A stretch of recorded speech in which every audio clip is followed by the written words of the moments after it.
Pero bago tayo magpatuloy ay pakilike ang ating video. Ganon din ang subscribe button, pati na rin ang bell icon para lagi kayong updated sa mga parating ko pang mga uploads.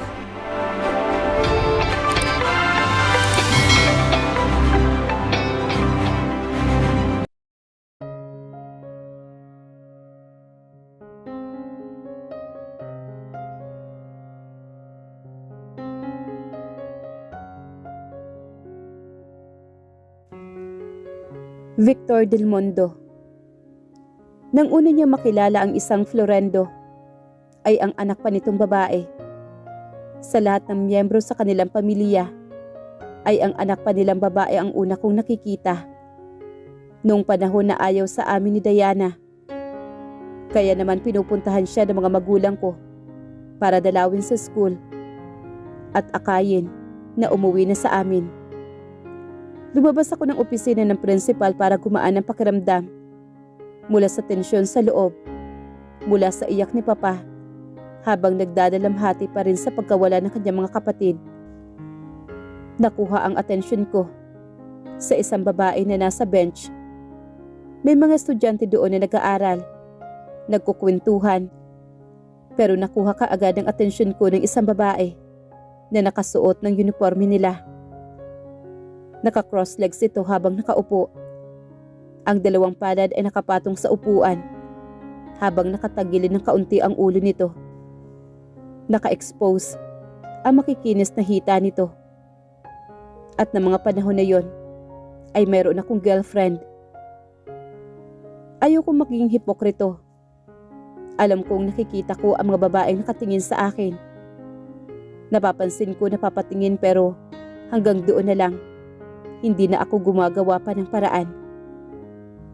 Nagugustuhan ko sila, pero pagkatapos nun ay wala na. Pero hindi ko alam kung bakit ko nilapitan ang babaeng nakaupo sa bench para mas malinaw na matitigan. Nasisinagan ito ng araw. Hindi ko alam kung bakit siya nandito sa labas, kahit na mainit, dahilan para pinamumulhan siya ngayon. Napakaganda naman kasi ng kutis nito. Wala akong plano na kausapin siya. Gusto ko lang makita ang mukha niya, wala nang iba. Pero na magpanagpo ang mga mata namin, umigting ang pangako at mas lalong nagandahan sa kanyang mukha, lalo na sa mga mata nito. "Senyor?" Tanong naman ito at tiningnan ang kabuuan ko. "Iba ang uniform mo. Outsider ka, no?" Wika nito. Ako ba ang kinakausap ng babaeng ito? Inayos ko ang coat ko at lumapit ako sa kanya. "May binisita lang. Hindi lang ako basta outsider. May permiso akong pumasok rito." Kaswal at wala akong emosyon na sagot sa kanya. Maybe this girl is the friendly type who can get along with other students. Paano niya nagagawang kaswal na makipag-usap sa hindi niya kilala? "Girlfriend mo?" Nakangusong wika nito. Bago pa ako makasagot, ay muli siya nagsalita. "I know your school. Boyfriend ko ganyan din ang uniform, kaya pamilyar ako sa uniform mo." Nakangiting wika niya. Tipid lang at tila peke pa. Napatiimbagang naman ako. May boyfriend na siya. Anong year na ba nito? Graduating na ako ng senior high school, pero siya ay parang kaka-grade 8 lang. At may boyfriend na. Schoolmate ko pa. Ang layo naman ata nang naabot ang batang to. Talaga? Labas sa ilong kong sagot sa kanya. "Sino? Baka kilala ko kung ganon." Tiningnan niya ako at ngumisi. Bumaba ang tingin ko sa labi niya at napanguso ito. "Florendo." Sabay kaming napalingon sa teacher na tumawag. Nakatayo ang babae habang itinuturo ang babaeng kaharap ko. "Nagkaklase tayo at nandyan ka na naman sa labas. Pumasok ka rito. Kung hindi ipapag-guidance sa office kita." "Shit, buwisit." Kinuha nito ang bag at tumakbo na. Tinakasan ang teacher na tumawag sa kanya. Napaawang ang labi ko habang pinapanood ang babaeng yon na tumatakbo. Bit-bit ang kanyang bag. Naroon pa rin ako sa posisyon ko. At nakilala ko ang isang miyembro ng isang Florendo. Nahihirapan ako na palunok nung lumabas si Diana at nakita kong pumasok sa loob ng classroom kung saan naroon ang gurong tumawag kanina sa batang Florendo. "Let's go, Victor," tawag naman sa akin ni Dad. Gustuhin ko magtanong at ipaalam sa kanila na may Florendo ditong estudyante at kaklase pa ni Diana. Ngunit naalala ko, everyone's moved was the only person left with concern about the past. Kaya sa huli nawala na rin yun sa isipan ko. Pinanunood ko ang mga junior student sa aming eskwelahan. Nakaupo lang ako habang pinapanood ang mga estudyanteng abala sa event. Kaya malaya kong nakikita ang karamihan ng estudyante sa eskwelahang ito. Sino kaya rito ang nobyo ng Florendo na yon? Sa tingin niya sa batang iyon, spoiled brat at rebellious girl.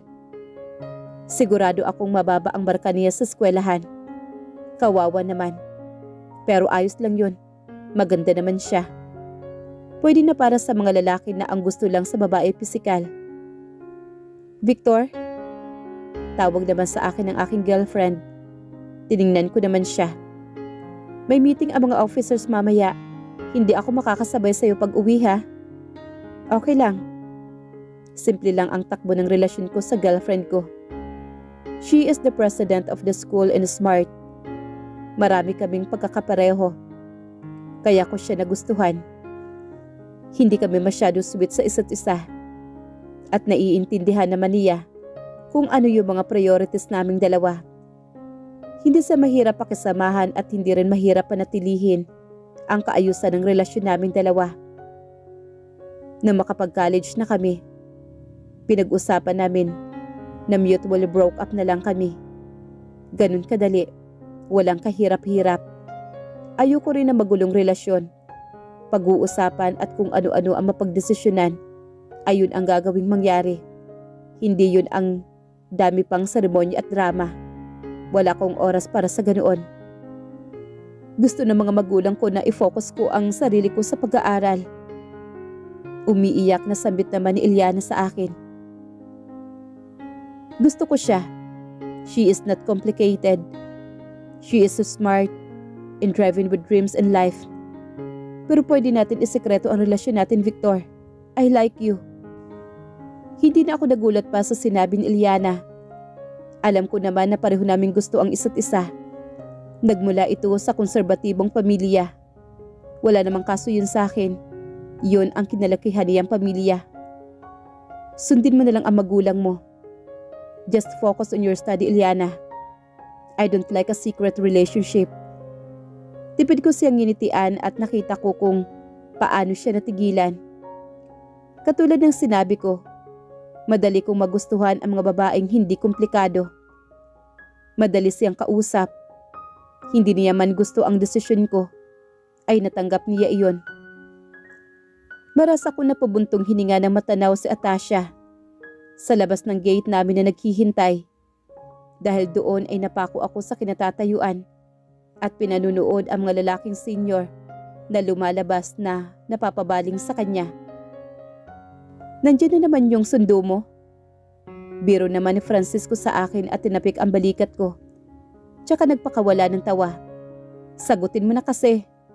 Panunuyan niya pa, kaya masama ko itong tiningnan. Hindi nakakatuwa. Naiinis ako, lalo na at Florendo siya. At siya pa ang gumagawa ng unang hakbang.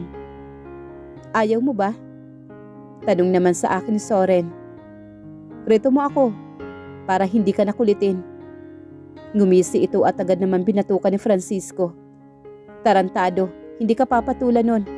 May taste yun. At si Victor ang gustong tikman, hindi ikaw." Nagtawanan sila sa sinabi naman ni Francisco, maliban sa amin dalawa ni Soren. Nagsimula na rin ako lumakad papunta sa gate. Mas lalong bumibigat ang mga hakbang ko sa paglapit sa kinatatayuan ni Florendo. Napakaganda nito. Pero hindi ko siya type. Hindi ko siya nagugustuhan. Hindi ko rin gusto ang ganda nito. Pero ano nga ba ang nakapagpakuha ng atensyon ko para magandahan ako sa babaeng ito? Di wala ngang pagkakatulad ito sa mga naging exes ko. Hindi katulad niya na matigas ang ulo at komplikado. Laging nakikipagtalo at nakakawala ng enerhiya. Hindi siya natitinag sa anumang gawin at sabihin ko. It should be plus points to admire a girl with confidence.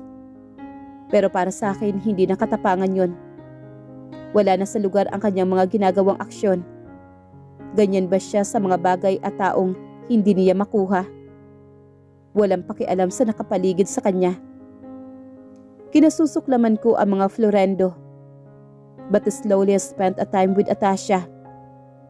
Nakikita ko ang kakaibang side niya at naiintindihan ko ang mga tao kung bakit nagugustuhan siya. Pinapakita niya ang totoong siya. But her compassion and kindness are humbled and covered inside her. Dalawang babae sa pamilyang ito ang parehong nawala sa katinuan para sa lalaki. Mabuti na lang at hindi babae ang naging anak ko. Wika naman ni Dad. Nakikinig ka ba, Victor?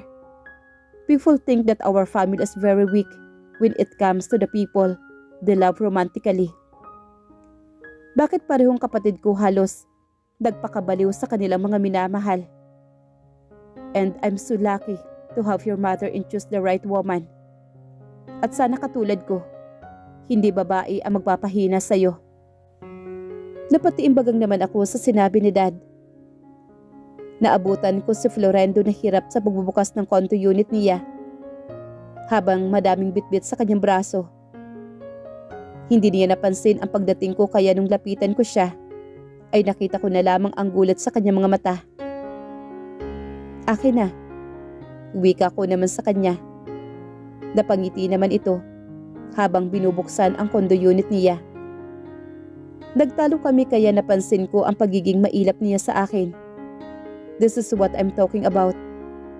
I don't like arguing. I don't like difficult women. Pero sige, pagbibigyan ko siya ngayon dahil kawawa naman. Habang hawak ko ang mga gamit niya, hindi ko mapigilang buklatin ang ilang activities niya at mga quizzes. Binuklat ko ang libro at nakita ang matataas na marka niya. Thank you. Pakibaba na lang yung gamit ko. Wika nito. Pwede ka nang umalis. Salamat. I don't like complicated relationship. Kumakain ng oras ko iyon. Pero kahit wala kaming relasyon ni Atasha, ay tila ba ang komplikado na lahat para sa amin dalawa. Sumabay ka na sa akin kumain sa kondo ko. Nagliwanag naman ang mukha niya at pinigilan ang ngiti sa mga labi nito. Napapikit ito. Tila ba may gustong itanong. Bago pa siya makasagot ay lumabas na ako at napanguso ng pumasok sa silid ko. Yung tipo na kahit alam kong may mga ginagawa siyang paraan para akitin ako. May mga salitang binabato na alam ko ang intensyon at mahulog ako. At ang mga pasimpleng haplos o hawak na alam kong sadya niyang ginagawa para lamang mawala na ang pasensya ko para pigilan ang nararamdaman. Tila ba pakiramdam ko, gusto niya akong manipulahin. Hindi magandang ugali para lang makuha ang isang bagay na gusto mo. Pero tuwing ginagawa niya yon, napapamura ako. Gustong gusto ko naman. Tuwang-tuwa ako at hulog na hulog sa kanya. Minsan ang mga planado niyang paraan para makita ako, makausap, kahit alam kong pinagplanuhan na dapat kainisan. Heto ako, nagugustuhan ang mga ginagawa niya at sinasakyan ko pa ito. Hindi ko alam kung bakit ako ang nasasaktan sa kanya kapag nakikita ko siyang umiiyak. Sa gabing iyon, nawala sa isip ko ang nangyari sa pamilya namin. At nung mawala sa isip ko ang nakaraan at naging hidwaan sa pamilya namin, doon ko napagtanto na hindi lamang atraksyon ang nararamdaman ko sa kanya. Ikaw, anong ideal age mo kapag gusto mo na mag-asawa? Ngumisi siya sa sariling tanong at umangat ang tingin niya sa akin. Kanya pa siya kwento ng kwento habang abala sa pagsagot sa kanyang papel. Nakaupo naman ako sa couch at nanonood ng balingan siya sa tanong. Mahina ang volume ng palabas para hindi ko siya maistorbo. Kahit ang totoo ako ang iniistorbo niya sa araw sa pahinga ko. Bakit mo tinatanong? I'm just curious. Tumagal ang titig ko sa labi niya at umiwas ng tingin. Kapag doktor na ako. Kailan yon? 28 or 29? I'm not sure. Wala rin naman yan sa isip ko. Ilang taon na ako nun? 24 pa lang. Kakagraduate ko pa lang. Reklamo naman ni Atasha. Natawa naman ako sa sinabi niya at napaayos ng upo. Tsaka humarap siya sa kanya. Naabutan ko siyang nagbibilang sa daliri niya. Kunot ang noo ko at napangusong umangat ang tingin sa akin. Napatingin naman ako sa mga hita niya. Umangat iyon sa kanyang dibdib. Bakat ang dibdib niya sa hapit na suot nitong damit. Kahit anong suot ni Atasha ay bumabagay sa kanya. Anong binibilang mo? As if naman I'm going to marry you. Pagsusungit ko rito. Napanguso naman ito at pinaglalaroan ang kanyang papel. Malay mo, sabay kindat nito. May pagkain ka ba? Bakit? Nagugutom ka ba? Agad akong tumayo. Anong gusto mo? Snack or dinner? Dumiretso ako sa kusina at narinig ko ang paglapit nito sa akin. Yumuko ito kaya mas umangat ang short. Dahilan para umikli lalo ito. Hindi ko napigilang lapitan siya at hinawakan ang fridge. Tsaka mas nilakihan ang awang noon. Ako na, anong gusto mo?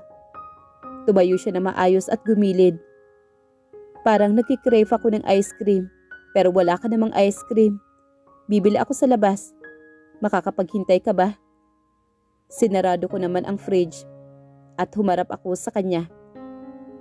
Mas lalong lumapad ang matamis ng ngiti sa mga labi nito at tumango. Napabuntong hininga naman ako at na-realize kung ano nga ba ang ginagawa ko sa kanya. Gusto ko yung strawberry na flavor. Kinuha ko naman ang wallet ko. Ako na ang magbabayad. Dagdag niya at lumapit siya sa akin. Hindi ako umimik. Yun lang ba? Ano pa? Tiningnan ko siya sa mga mata. Yun lang. Ngumiti siya.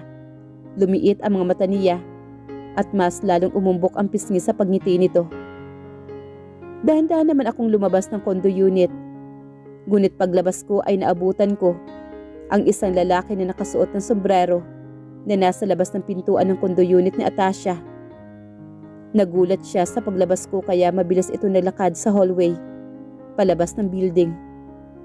Sinundan ko yun ngunit nakapasok na ng sasakyan. That car was familiar to me. Iyon ang sasakyan na minsang sumusundo kay Atasha rito sa building. Ang sabi ko sa sarili ko, ayoko ng komplikadong babae, komplikadong relasyon. Pero pagdating kay Atasha Florendo, ay kailangan ko mag-adjust para sa kanya. Dahil maski ako hindi ko alam kung dapat bang pigilan ang nararamdaman ko para sa kanya. Narealize ko, ako rin naman ang rason kung bakit mas nagiging komplikado ang lahat. Nung nais ko na magpakatotoo kung ano nga ba ang nararamdaman ko para kay Atasha at kalimutan na lamang ang nakaraan ng aming pamilya, doon naman nagpakilala ang pamilya sa akin ni Atasha. Hindi pa siya nakakaalis ay kinausap na ako ng kanyang kapatid. She is just 18. Maring wika naman ni at last. Alam ko. Kaya nga wala akong ginagawang hakbang. Ginagawa niya kung anong gusto niya. At hindi ko siya pinipilit na magkaroon ng relasyon sa kanyang edad. Pero bakit ako ang pinagbabawalan ninyo? Ngayong matagal na rin naman siyang napapabalita sa iba't ibang lalaki. I don't understand. Ako ang pinagbabantaan nila na layuan si Atasha na kung noon ay tanging ginagawa kapag napapabilang sa kontrobersya ay gamitin ang koneksyon upang hindi lumaki o baka may higit pang rason. Kumunot naman ang noon at last. Dinayo ako sa eskwelahan ko at may lakas loob na kausapin ako rito. Well, at least, He looks calm and casual, not aggressive. Pinoprotektahan lang namin si Atasha. Mahal ka ng kapatid ko. Hindi lang pagkagusto ang nararamdaman niya. Kaya kailangan na itong matigil pa. Wala siyang alam tungkol sa nakaraan ng pamilya namin. Bakit naman sasabihin ni Mayor ang kahangalan na ginawa niya sa pamilya namin? Siyempre itatago niya yon para magmukha siyang bayani at kagalang-galang sa mga anak niya. Anong masama roon? Uwi ka ako naman sa kanya. Paninindigan mo ba? Agap naman na sambit nito. Dumiin naman ang titig sa akin at mas lalong lumapit. Mas nagitngit sa galit ngunit naroon na rin ang pagiging kalmado nito. Pinoprotektahan namin siya mula sa iyo. Napakabata pa niya at hindi niya kayang kontrolin ang kanyang sarili. Babae ang kapatid ko. Kami ang dihado kapag nangyaring hindi maganda sa kanya. Agad kong nakuha ang nais niyang sabihin. Mabigat akong napabuntong hininga. Hindi ko makontrol ang sarili ko. Pero sa mga pagkakataong ito, ay tama ang kanyang kapatid. Maaaring mahirapan lang ako lalo kung paiiralin ko kung ano man ang nararamdaman ko sa kanya. Mahal ko na ba siya? Sapat ba ang pagmamahal na ibinibigay ko sa kanya para maipaglaban ito? Hindi ko alam. Nagbago na ba ang isipan mo, Victor? Tanong sa akin ni Atasha. Ito yung gabi, bago umalis siya ng Pilipinas. Katulad ng sinasabi ko, ang lagi kong prioridad ay ang pagiging doktor ko. Alam kong gusto ko si Atasha. Pero sapat na nga ba yun para mas unahin ko siya kaysa sa mga pangarap ko? Kaya ko bang isugal ang pangarap kong pagdodoktor para sa kanya? Kaya niya bang isugal ang pangarap niyang pagiging abogada para sa akin? Paano kung sa kalagitnaan ng aking pakikipaglaban, sa nararamdaman ay doon naman niya mapagtanto na bata pa siya at pwedeng magbago ang bugso ng kanyang damdamin? Ang kanyang pagtingin. Handa ba ako roon? Nang itanong niya yun sa akin ay natigilan ako. Hindi para mag-isip ng sagot. Hindi para suriin ang mga pangyayari kung bakit nga ba nagbago ang aking pagtingin sa kanya. Hindi. Dahil ang totoo, noon pa man ay gusto ko na siya. Ngunit kailangan kong baguhin ang aking pag-iisip. Hindi siya ang dapat sa akin. Hindi dahil sa edad. Hindi dahil sa aking pangarap, hindi dahil sa abala ako, kundi isa siyang Florendo. Kinasusuklaman ko ang pinanggalingan niyang pamilya. Pero isang dalagang Florendo pala ang magiging problema ko para panatilihin ang pangarap ko sa sarili ko. Gustong gusto kita, Victor. Mahal na mahal kita. Bulong nito bago matulog. Napatitig ako sa mukha niya at bumigat ang aking paghinga. Ang maamong mukha ni Atasha. Malambing ang boses. Manipis ang mapupulang labi nito. At may maamong mukha. Pero kapag nagsisimula na itong magsalita, naroon ang confidence sa sarili nito. Kapag tumitingin ito sa ibang tao, ay nagiging ibang tao rin ito. Feisty and strong, intimidating and ruthless. Pero tuwing naglalambing, napatiimbagang ako. Gumuhit ang tipid ng ngisi sa labi ko. Hinaplos ko ang kanyang pisngi. Napakaganda nito. Siguro iba ang nangyayari sa ngayon kung hindi ka pinanganak bilang isang Florendo. Bulong ko sa kanya. Sa gabing iyon, isa lang ang sigurado ko. Kaya ko siyang hintayin. Kayang-kaya ko na mas magsumikap ako habang naghihintay sa kanya. Mas pagbubutihan ko pa para sa aming dalawa. Kung ang lahat ng mga tao sa paligid namin ay nakalimot, ako ay hindi. Hindi ko makakalimutan kung paano pabagsakin ang mga Florendo, ang nag-iisang negosyo namin, kung paano kami gumapang para maisalba ang pinaghirapan ng mga magulang ko. Halos itaya nila ang buhay nila para roon. At sa isang pitik ay kayang-kayang ilubog ng ama ni Atasha iyon.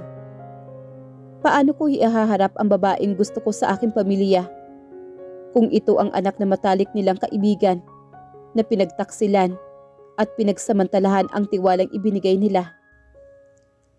Hindi makapaniwalang nagpakawala ng tawa si Mayor Liam Florendo. Ilang beses ko siyang nakita sa personal. Ilang beses na nagtagpo ang landas namin sa iisang bulwagan. Ngunit ito ang unang beses na nakausap ko siya. Ikaw ang anak ni Harry? Ikaw ang kinahuhumalingan ng anak kong si Atasha? Nagpakawala ito ng isang mapangmatang halakhak. Ilang-iling ang ginawa tsaka umayos ng upo sa kanyang swivel chair. Nakatanggap muli ako ng isang suntok mula sa kanyang mga tauhan. Napaupo ako sa sahig at bumigat ang paghinga. Iyon ang araw bago umalis si Atasha at nagawa pang makipagkita sa akin ng ama niya. Anong ginawa mo sa anak ko? Pinagsamantalahan mo siya? Tanong niya na makatayo at kiniwalyuhan ako. Napatitig ako sa kanyang mukha at umiwas ng tingin. Pareho ang mga mata nila ni Atasha. Pareho sa kanyang ama. Gago ka! Naghihiganti ka ba? At mariin itong napamura. At isang suntok muli ang binigay nito. Ramdam ko ang galit at pagkasuklam niya. Hinawakan ko ang gilid ng labi ko. At matiim ko siyang tinitigan. Hindi ako ganung klaseng tao. Ni isang beses hindi sumagi sa isip ko ang maghiganti at manakit ng ibang tao. Tumahimik ka. Hindi ako naniniwala sa'yo. Sigaw niya sa akin. Ang intensyon ng anak ko sa'yo ay totoo. Binabalaan kita, Delmundo. Guluhin mo pa si Atasha at babalikan ko ang pamilya mo. Natigilan ako at napatiimbagang. Umigting ang pangako at nahihirapang lumunok. Totoo at mabuti ang intensyon ko kay Atasha. Umayos ako ng tayo at hinarap siya. Nakita ko kung papaano siya lalong nagalit dahil sa sinabi ko. Kaya ko siyang panindigan. At anumang desisyon ninyo para sa kanya ay tatanggapin ko. Huwag niyo lang putulin ang ugnayan namin. Makakapaghintay ako. Mariin siyang napatingin at napahalakhak. Nainsulto ako sa kanyang reaksyon sa mga sinabi ko. Minsan na lang ako magsabi ng ganitong pahayag. Isang panunuya pa ang aking matatanggap. Tingin niya ba isang katatawanan ito? Gago ka ba talaga, Delmundo? Mariin siyang lumapit sa akin. Ayaw kita sa anak ko. Umiyak ka man ng dugo. Ay hinding-hindi ikaw ang lalaking gugustuhin ko para sa kanya. Bakit? Matapang kong tanong sa kanya. Dahil Delmundo ako? Dahil takot kang lumabas anong nangyari noon sa inyo ni Papa? Dahil ba tuwing makikita mo ako, ay binabalot ka ng konsensya? Mukhang hindi rin naman ah. Nakatanggap ako ng hampas sa likod ng kamay niya sa aking mukha. Dahil hindi kita gusto. Bigla akong pinanghinaan at tila tinapakan sa kanyang sinabi. Dahil hindi ka nababagay sa anak ko. Hindi doktor ang nararapat sa kanya. Isang negosyante, Victor. Negosyante. Natutulungan siyang pamahalaan ang mga ipamamana ko sa kanya. Hindi ka tulad mong tanga na walang alam sa negosyo. Your father is incompetent. Pasalamat siya at dahil sa amin nabuhat ang mga negosyo ninyo. At katulad ka lang ng ama mo, mahina sa negosyo. Wika nito. He is not incompetent. Mali lang ang taong pinagkatiwalaan niya. Nawala ang ngisi sa labi nito at tumalim ang titig niya sa akin. Bitawan mo na sa Atasha, Victor. Ito bang pamilya ang gusto mong ipakilala sa iyong mga magulang? Ito ang ama na babaeng gusto mo. Matutuwa ka ba kung magiging isang parte siya ng pamilya mo? Umalis ka na habang kaya ko pa magtimpi. Tinalikuran niya ako. Buong buhay ko ay ngayon lang bumaba ang tingin ko sa sarili ko. Kahit may pasa ay sinubukan ko pa rin na makita ang pag-alis ni Atasha ng bansa. Tinupad ko ang pangako ko sa kanya. Hindi ako masisindak ng kanyang ama. Kaya kahit ganun ang nangyari, hindi nawala ang komunikasyon naming dalawa.